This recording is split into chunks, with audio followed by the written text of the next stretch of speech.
بسم الله الرحمن الرحيم الحمد لله وحده والصلاة والسلام على رسول الله صلى الله عليه وعلى آله وصحبه وسلم تسليما كثيرا أما بعد عن عائشة رضي الله تعالى عنها قالت قال رسول الله صلى الله عليه وسلم لا تسبوا الأموات فإنهم قد أفضوا إلى ما قدموا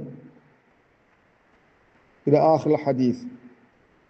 கண்ணியத்துக்குரிய சகோதரர்களே, பெரியார்களே, தாய்மார்களே, எல்லாம் வல்ல அல்லாஹு ஜல்ல ஷானுஹு தஆலாவை போற்றியவனாக புகழ்ந்தவனாக நபிகளார் மீது ஸலவாத்தும் ஸலாமும் கூறி இன்றைய அமர்வை நான் ஆரம்பம் செய்கின்றேன்.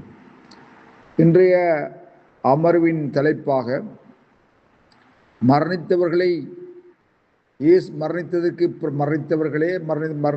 பிறகு அவர்களை ஏசுவது, திட்டுவது, மார்க்கம் அது சம்பந்தமாக என்ன செய்தியை குறிப்பிட்டிருக்கிறது என்பது சம்பந்தமாக அன்னை ஆயிஷா ரலியல்லாஹு தஆலா அறிவிக்கின்றார்கள். ஸல்லல்லாஹு அலைஹி வஸல்லம் கூறியதாக, லா தசுப்புல் அம்வாத், மரணித்தவர்களை நீங்கள் இறந்தோரை ஏசாதீர்கள். காரணம் சொல்கின்றார்கள், ஃபைன்னஹும், நிச்சயமாக அவர்கள், அஃலவ் இலாமா கத்தமு, தாம் முற்படுத்தியவைகளின் பால் சென்று சேர்ந்து விட்டார்கள் என்ற செய்தியை காரணமாக நபி அலைஹிஸ்ஸலாத்து வஸலாம் குறிப்பிட்டிருக்கிறார்கள்.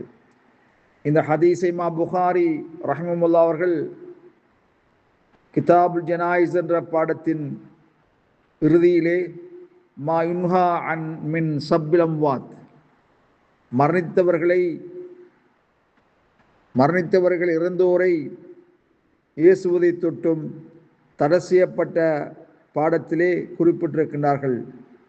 சகோதரர்களே, இந்த ஹதீஸ் வெளிப்படையாக அறிவித்துக் கொண்டிருக்கிறது தஹரீம் சப்பில் அம்வாத், மரணித்தவர்களை இறந்தோரை ஏசுவது ஹராம் என்ற கருத்தை அது அறிவித்துக் கொண்டிருக்கிறது.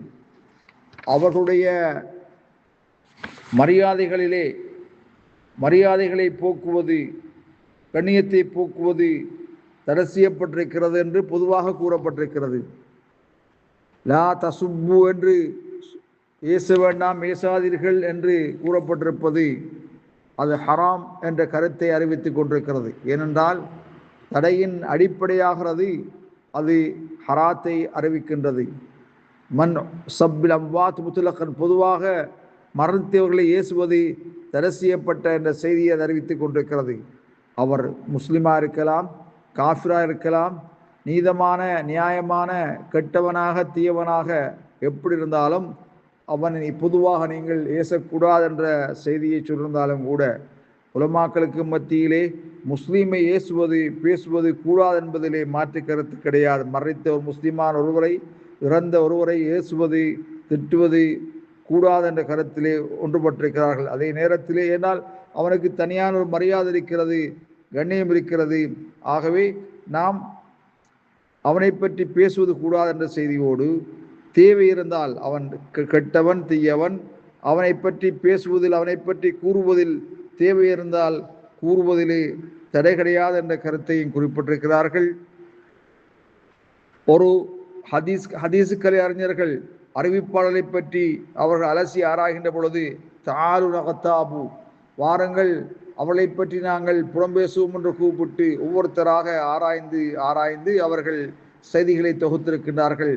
அது தேவையை பொறுத்தது, சுன்னாவை பாதுகாப்பதற்காக வேண்டி செய்த பணி. ஆகவே அப்படியான பணிகளாக இருந்தால் மார்க்கத்திலே தடையில்லை என்ற செய்தியை நாம் இங்கு விளங்கிக் கொள்ளக்கூடியதாக இருக்கிறது. காஃபிரை பொறுத்தவரையில் அவனை பற்றி ஏசலாமா திட்டலாமா என்று கேட்கப்பட்டால், சிலருடைய கருத்தின்படி அவர்களையும் பேசுவது கூடாது என்று சொன்னாலும் கூட பேசுவது மார்க்கத்திலே அனுமதிக்கப்பட்டிருக்கிறது. ஷிராருல் மௌத்தா, மரணித்தவர்களை, இறந்தவர்களின் மோசமானவர்களை பற்றி பேசுதல் கூறுதல் என்ற தலைப்பிலே இமாம் புகாரி ரஹ்மத்துல்லாஹி அவர்கள் அபூலஹபை பற்றி நபிகளார் குர்ஆன் இறங்கிய போது, அபூலஹபின் மீது அல்லாஹ்வின் சாபம் உண்டாகட்டும், அவன் நபி ஸல்லல்லாஹு அலைஹி வஸல்லம் அவர்களை பார்த்து, இனி எல்லா நாட்களிலும் உமக்கு நாசம் உண்டாகட்டும் என கூறினான். எனவே அபூலஹபின் இரு கரங்களும் நாசமாகட்டும், அவனும் நாசமாகட்டும் என்ற 111வது அத்தியாயம் இறங்கியது குர்ஆனிலே தெளிவாக கூறப்பட்டிருக்கிறது. ஆகவே கண்ணியத்துக்குரிய சகோதரர்களே, ஒரு சந்தர்ப்பத்திலே நபி அலைஹிஸ்ஸலாத்து வஸ்ஸலாம் அவர்களுக்கு அருகிலே, சஹாபாக்களுக்கு அருகிலே ஒரு ஜனாசா எடுத்து செல்லப்பட்ட போது நபி சஹாபாக்கள் அஸ்னவ் அலைஹா, அவரை பற்றி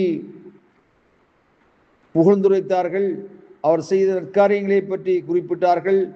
நபி அலைஹிஸ்ஸலாத்து வஸ்ஸலாம் அவர்கள் கடமையாகி விட்டதுன்னு சொன்னார்கள். பின்னர் இன்னொரு சந்தர்ப்பத்திலே இன்னொரு ஜனாசாவுக்கு அருகிலே சென்ற பொழுது அவரை பற்றி அவர்கள் கெடுதியை பற்றி கூறினார்கள். அதுவும் அந்த நேரத்தில் நபிகளார் கடமையாகி விட்டதுன்னு சொன்னார்கள்.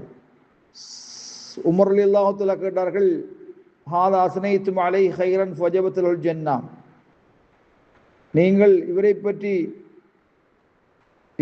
நற்செய்தி கூறப்பட்ட போது அவருக்கு சொர்க்கம் கடமையாகி விட்டதுன்னு சொன்னீர்கள்.